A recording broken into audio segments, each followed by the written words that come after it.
Bapa saban poe bolokot jeung kesang, mikir nepi ka buuk tereh ngipisan.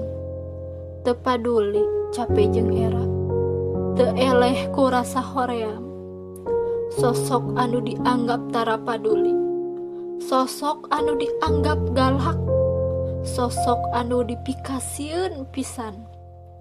Tapi Bapa sosok anu pangnyaahna, miheulakeun sagala kahayang barudakna, majuangkeun kabahagiaan jang kulawargana.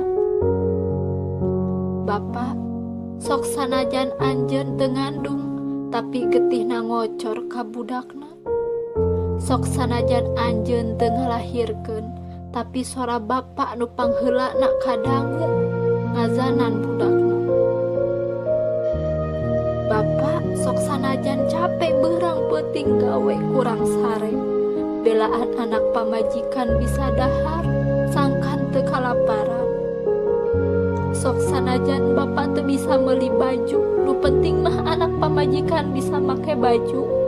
Sok sanajan anjeun dahar jeung puruluk uyah hungkul, nu penting mah anak pamajikan bisa dahar jeung daging, bisa dahar jeung deungeuna anu ngeunah. Sok sanajan surga aya di dampal emak, tapi moal aya surga mun eueuh karidoan nu jadi Bapa.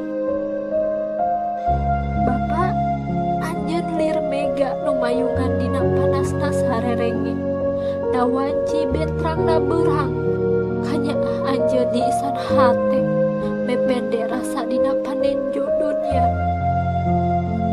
Moal laas sanajan katiga panjang, moal luntur najan hujan mindeng gaguyur.